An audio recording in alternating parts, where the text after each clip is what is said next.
사사기 9장 우리 한 절씩 교독하도록 하겠습니다.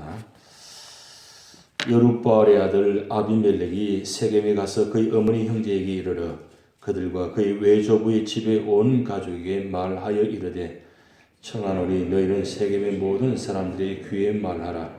여룻바알의 아들 70명이 다 너희를 다스림과 한 사람이 너희를 다스림이 어느 것이 너희에게 나으냐. 또 나는 너희와 권륙임을 기억하라 하니 그의 어머니 형제들이 그를 위하여 이 모든 말을 세겜의 모든 사람들의 귀에 말하며 그들의 마음이 아비멜렉에게로 기울어서 이르기를 그는 우리 형제라 하고 바알보릿 신전에서 은 70개를 내어 그에게 주매 아비멜렉이 그것으로 방탕하고 경박한 사람들을 사서 자기를 따르게 하고 오브라에 있는 그의 아버지의 집으로 가서 여룻바알의 아들 곧 자기 형제 70명을 한 바위 위에서 죽였으되 다만 여룻바알의 막내 아들 요담은 스스로 숨었으므로 남으니라. 세겜의 모든 사람과 밀로 모든 족속이 모여서 세겜에 있는 상수리 나무 기둥 곁에서 아비멜렉을 왕으로 삼으리라.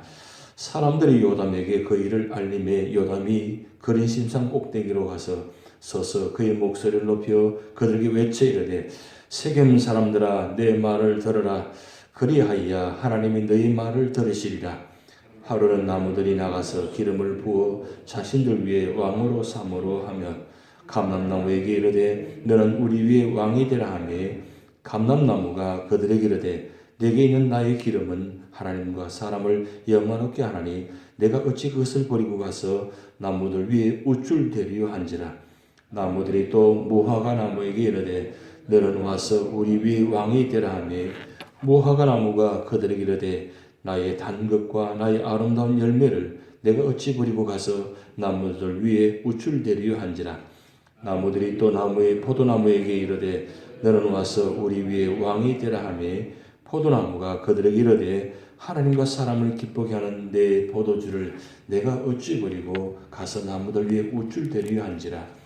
이에 모든 나무가 가시나무에게 이르되 너는 와서 우리 위에 왕이 되라 하며 가시나무가 나무들에게 이르되 만일 너희가 참으로 내게 기름을 부어 너희 위에 왕으로 삼겠거든 와서 내 그늘에 피하라. 그리하지 아니하면 불이 가시나무에서 나와서 레바논의 백향목을 살을 것이니라 하였느니라. 이제 너희가 아비멜렉을 세워 왕으로 삼았으니 너희가 행한 것이 과연 진실하고 의로우냐. 이것이 여룻바알과 그의 집을 선배함이냐. 이것이 그의 손이 행한 대로 그에게 보답함이냐. 우리 아버지가 전에 죽음을 무릅쓰고 너희를 위하여 싸워 미디안의 손에서 너희를 건져냈거늘 너희가 오늘 일어나 우리 아버지 집을 쳐서 그의 아들 70명을 한 바위 위에서 죽이고 그의 여종의 아들 아비멜렉이 너희 형제가 된다고 그를 세워 세겜 사람들 위에 왕으로 삼았도다. 만일 너희가 오늘 여룻바알과 그의 집을 대접한 같이 진실하고 의로운 일이면 너희가 아비멜렉으로 말미암아 기뻐할 것이요 아비멜렉도 너희로 말미암아 기뻐하려니와 그렇지 않으면 아비멜렉에게서 불이 나와서 세겜 사람들과 밀로의 집을 살 것이요 세겜 사람들과 밀로의 집에서도 불이 나와 아비멜렉을 살 것이라 하고 요담이 그 형제 아비멜렉 앞에서 도망하여 피해서 보엘로 가서 거기에 거주하니라. 아비멜렉이 이스라엘을 다스린 지 3년에 하나님이 아비멜렉과 세겜 사람들 사이에 악한 영을 보내시며 세겜 사람들이 아비멜렉을 배반하였으니 이는 여룻바알의 아들 70명에게 저지른 포악한 일을 갚되 그들을 죽여 피 흘린 죄를 그들의 형제 아비멜렉과 아비멜렉의 손을 도와 그의 형제들을 죽이게 한 세겜 사람들에게로 돌아가게 하심이라. 세겜 사람들이 산들의 꼭대기에 사람을 매복시켜 아비멜렉을 엿보게 하고 그 길로 지나는 모든 자를 다 강탈하게 하니 어떤 사람이 그것을 아비멜렉에게 알리니라. 에벳의 아들 가알이 그의 형제와 더불어 세겜에 이르니 세겜 사람들이 그를 신뢰하니라. 그들이 밭에 가서 포도를 거두어다가 밟아 짜서 연회를 베풀고 그들의 신당에 들어가서 먹고 마시며 아비멜렉을 저주하니 에벳의 아들 가알이 이르되 아비멜렉은 누구며 세겜은 누구이기에 우리가 아비멜렉을 섬기리요? 그가 예루바알의 아들이냐? 그의 신복은 수불이 아니냐? 차라리 세겜의 아버지 하몰의 후손을 섬길 것이라. 우리가 어찌 아비멜렉을 섬기리요? 이 백성이 네 수하에 있으더라면 내가 아비멜렉을 제거하였으리라 하고 아비멜렉이 이르되 내 군대를 정원에서 나오라 하니라.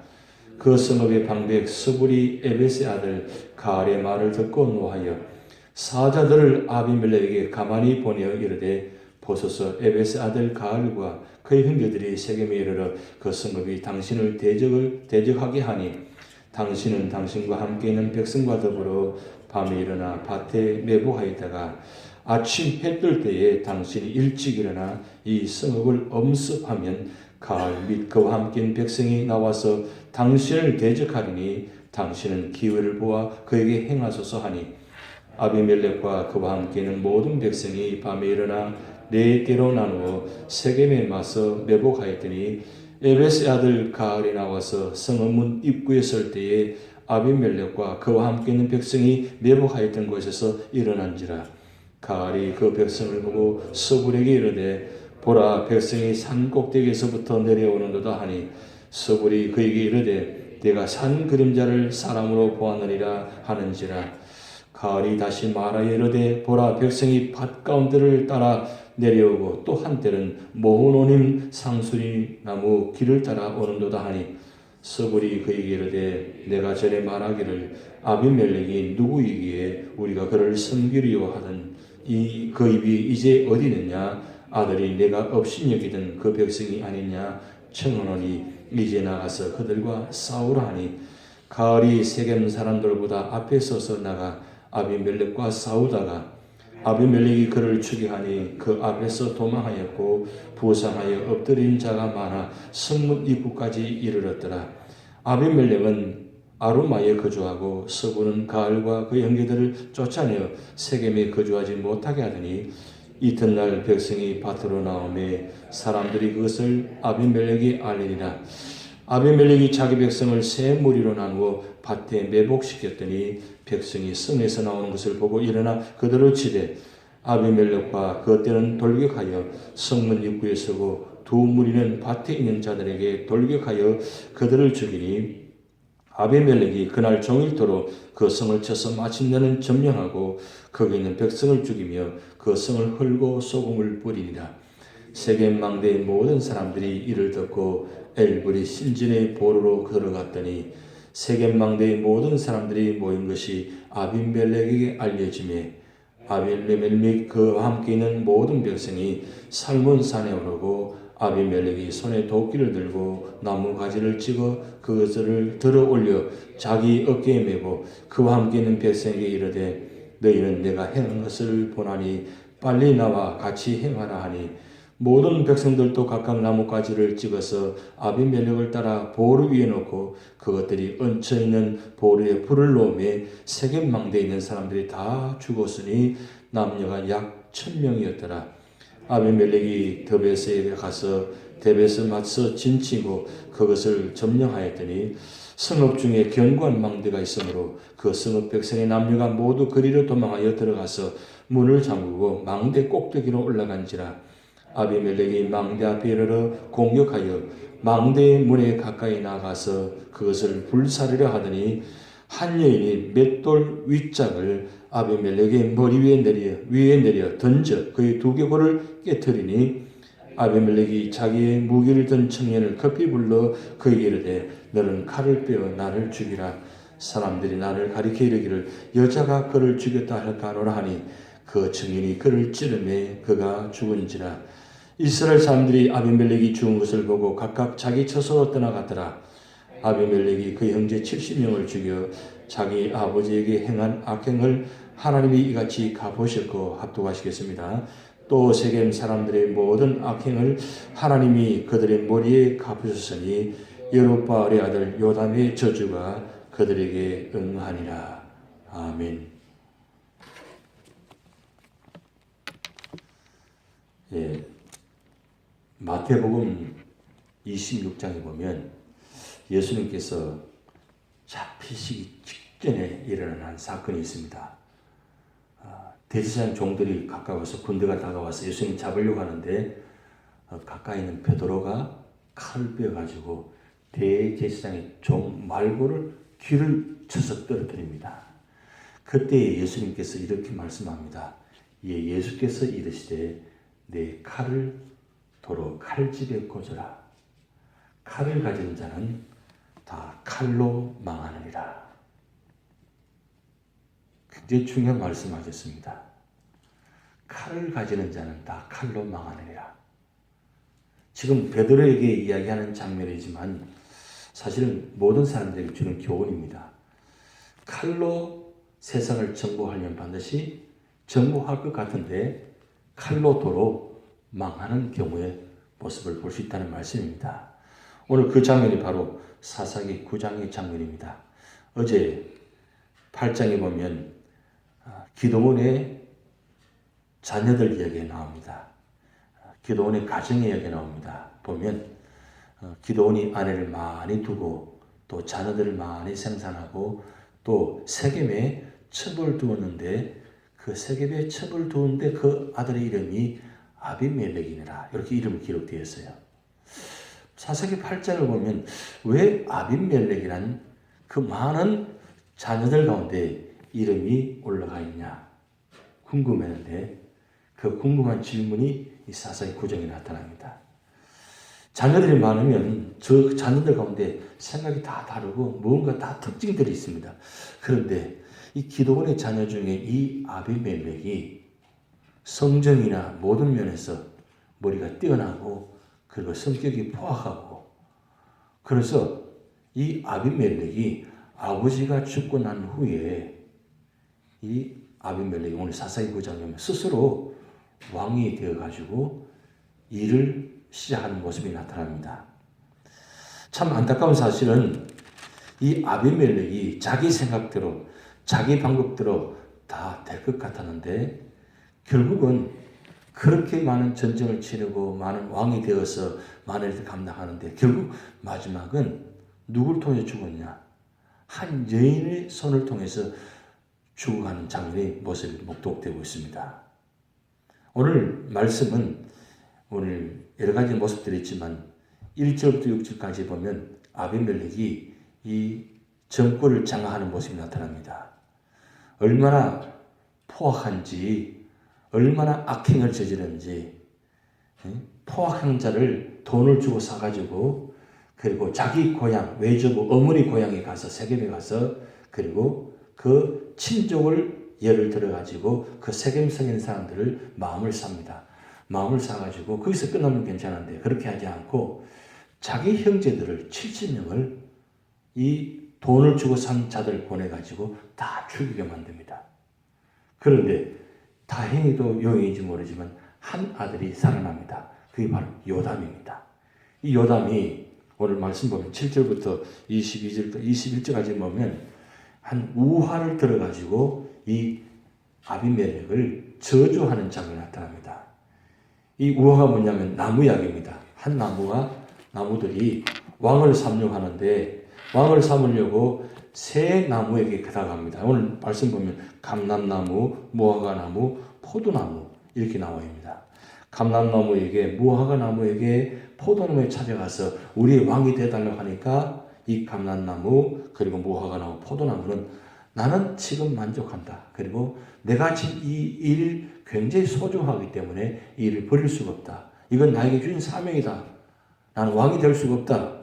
왕보다도 내가 지금 이 사명이 더 귀하다. 그렇게 거절하니까 가시나무에게 찾아갑니다. 가시나무에게 찾아가서 왕이 되도록 이야기하니까 이 가시나무가 그럼 내가 왕이 되겠다고. 그런데 조건이 하나 있다. 내가 만약에 왕을 세워주면 내 수하의 그늘이 다 들어와라. 들어오지 않으면 내가 다 죽이겠다. 이렇게 이야기합니다. 이 가시나무가 누가 냐면 바로 아비멜렉입니다. 이 정도로 아비멜렉이 포악합니다. 그렇게 해서 왕이 되어가지고 나를 다스립니다. 3년쯤 되었을 때에 평안할 것 같은데 원래 반란으로 시작하면 다 반란으로 망하게 되는 것이 모습들입니다.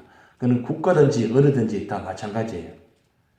마찬가지 여기 보면 이 가알이라는 사람이 등장해가지고 이 아비멜렉에게 반항하고 반역을 일으킵니다. 반역을 일으키는데 이 가알이 반역을 일으키기 위해서 힘이 있으면 괜찮은데 이 아비멜렉과 싸우기는 도저히 상대가 안 됩니다. 그런데 안타깝게도 이 일로 말미암아 세겜성의 모든 사람들이 이 아비멜렉 부하의 장수를 통해서 다 죽게 됩니다. 다 죽어드는 이 모습 보면서 참 안타까운 모습이죠. 왜냐하면 사실은 이 세겜성의 사람들이 아비멜렉을 세웠거든요. 그런데 왜 그런 반역이 일어났냐 이거죠. 기다려보았더니 왕을 세웠더니 왕을 세워지면 이 아비멜렉이 제대로 통치하고 나를 다스릴 것 같은데 사실은 그렇지 못했다는 거죠. 왜냐하면 아비멜렉은 왕된 자격이 없었는 겁니다. 이 왕의 성품 자체가 되지 못하는 사람이 되다 보니까 그런 일이 난 겁니다. 한 지도자가 세움받을 때는 과정도 필요합니다. 연단도 필요합니다. 준비도 필요합니다. 준비되지 않은 사람이 세워짐을 받게 되면 그 준비되지 않은 사람 때문에 사실은 문제가 더 크다는 사실이에요. 여러분 사세기 말씀 보면 1장부터 그동안 8장까지 보면 주로 외부의 침입에 의해서 공격을 당하는 장면이 나타납니다. 근데 오늘 사세기 8장은 9장을 보면 내부에서 일어난 사건입니다. 그래서 사실 외부에서 일어난 사건도 위험하지만 내부에서 일어난 사건이 더 사실 위험합니다. 이거는 감당을 못하는 사건이 됩니다. 형제 간에도 돌아오지 않은 사건이 됩니다. 무서울 정도로 이런 피해 혈투의 사건이 일어나는 겁니다. 여러분 한번 보시기 바랍니다. 9장에 보면 어떻게 이런 일이 일어날 수 있어요? 적어도 자기 형제는 살려주어요. 그런데 보면 그렇지 못합니다. 형제 간의 이 다툼의 사건은 정말 무서울 정도입니다. 상상을 초월합니다. 요즘 여러분 한국이나 이런 온 세상에 드러나는 모습도 보면 그 형제 간의 이 돈 문제 때문에 일어나는 사건들 보면 어떻습니까? 정말 형제라고 말할 수 없을 정도로 그렇게 포악한 일들이 나타납니다. 그 사람의 모습이에요. 이 아비멜렉이 왕이 되면 정신을 차려서 제대로 다스려야 되는데 그렇지 못하고 3년 동안 얼마나 많은 사람들에게 힘들게 했으면 같은 동족의 사람들, 같은 혈족입니다. 근데 그런 그들이 반역을 일으켜서 결국 아비멜렉과 다투게 되고 싸우게 되는데 근데 이 반역을 일으킨 자가 힘이 있으면 괜찮은데 힘이 부족하다 보니까 오히려 당해서 다 죽게 됩니다. 그럼 그렇게 끝나느냐? 그게 아니는 사실이에요. 마지막 장면 보면 아비멜렉이 전투하다가 한 여인의 맷돌 윗짝을 던지는데 참 이상하게도 아비멜렉의 머리에 부딪혀가지고 두개골이 끼어지는 사건이 나타납니다. 그런데 이 아비멜렉이 마지막 자존심은 있어가지고 여인의 손에 죽을 수 없으니까 옆에 있는 부하에게 칼을 찌르라고 합니다. 그래서 마지막 장면이 그렇게 죽어가는 장면입니다. 사실은 이렇게 모든 되어진 일들이 거의 우연히 되어진 것이 아니라 하나님께서 이 세겜성 안에 악한 영을 보내가지고 이 악한 영이 반란을 일으키게 만들고 그리고 그 세겜성에 있는 사람들이 사실은 아비멜렉을 왕으로 추대해서는 안 됩니다. 안 되는데 세겜성의 사람들이 왕으로 추대했단 말이에요. 결국 그들이 추대하는 것 때문에 결국 그들 스스로가 이 악한 영을 보내가지고 서로 자중질환을 일으키게 만들어가지고 다 죽게 만드는 장면이 나타납니다. 그리고 아비멜렉이 끝까지 승리할 것 같고 왕으로 통치 영원할 것 같았는데 한 여인의 손을 통해 가지고 죽어가는 모습을 마지막 연출합니다. 이 장면이 우연히 일어난 것이 아니라 하나님께서 이와 같은 장면을 연출하게 하셨다는 뜻입니다. 그러면 오늘 우리가 이 사사기 9장을 통해서 볼 수 있는 교훈은 바로 그것입니다. 심는 대로 거둔다는 것. 이게 하나님의 법칙입니다. 뿌린 대로 거두는 것이 하나님의 법칙입니다. 그런데 뿌린 대로 거두지 않으면 어떻게 되겠어요? 자기는 뿌리지도 않으면서 거두려고 하는 사람, 이게 무슨 신분 줄 압니까? 도둑신부입니다. 대체적으로 그런 마음이 많다는 거예요. 뿌리지도 않으면서 자꾸 거두려고 하는 것. 그런데 심을 때, 뿌릴 때 제대로 뿌려야만 그것이 30배, 60배, 100배 거두는 것이지 아무 곳에나 뿌리면 거둘 수가 없다는 거예요. 그게 예수님께서 내 밭의 모습을 이야기하는 장면입니다. 중요한 건 언제나 우리 삶의 자리마다 내가 있는 삶의 자리에 진실되고 정직하고 그리고 믿음의 자리에 서 있어야 된다는 사실입니다. 그리고 내가 있는 자리에 진실되게 씨앗을 뿌려야만 그것이 정확하게 거두어진다는 겁니다. 이것을 오늘 사사기 9장을 통해서 말씀합니다. 될 수 없는 자가 되게 하는 것. 그런 지나친 욕심. 그래서 욕심이 잉태한 자, 죄를 낳고 죄가 장성한 적 사망을 낳느니라. 바로 예수님께서 말씀한 장면입니다. 욕심이 지나치면 죄가 되는 겁니다. 그런데 죄가 점점 커지면 결국 사망을 낳는 것이 진리라는 사실입니다. 그리고 진실되게 하나님 앞에서 내게 맡겨진 사명, 여러분 말씀 보면 감람나무, 무화과나무, 포도나무 이야기 나옵니다. 자기들이 맡은 바 이 사명 감사하고 그리고 이 일이 내게 맡겨진 사명이다 생각하고 충성하는 그 자리. 누가 옆에 와서 누가 무슨 말을 하더라도 상관하지 않고 그저 맡은 일에 묵묵히 충성하는 사람이 바로 하나님께서 보시기에 착하고 충성적으로 칭찬받을 수 있다는 사실입니다. 오늘 우리에게 귀한 사명이 있습니다. 이 귀한 사명, 내가 맡은 자리 내 자신을 돌아보고 내게 자신을 돌아볼 때면 나는 부족한 사람인데 하나님 은혜 주셔서 이와 같이 직분을 주셨는데 하나님 오늘도 충성할 수 있는 사람 되게 해달라고 기도할 수 있는 사람, 그리고 내가 맡은 자리에서 최선을 다해서 내가 맡겨준 이 모든 일들은 내가 사업을 하든 직장이든지 어느 삶에 있든지 하나님께서 내게 맡겨주신 일이다. 그게 정직의 마음을 가지고 최선을 다할 때 하나님 그 자를 통해서 축복의 통로가 되게 하십니다. 그뿐만 아니라 여러분을 통해서 구원의 통로가 되게 하십니다. 이 축복이 여러분을 통해서 오늘 나타날 줄 믿습니다. 다 같이 기도하시겠습니다. 하늘에 계신 우리 아버지여, 이름이 거룩히 여김을 받아주며 나라의 임하옵시며 뜻이 하늘에서 이룬 것 같이 땅에서도 이루어지이다. 오늘날 우리에게 일용할 양식을 주옵시고 우리가 우리에게 죄진 자를 사하여 준 것 같이 우리 죄를 사하여 주옵시고 우리를 심에 들게 하지 마옵시고 다만 악에서 구하옵소서. 대개 나라와 권세와 영광이 아버지께 영원히 있사옵나이다. 아멘.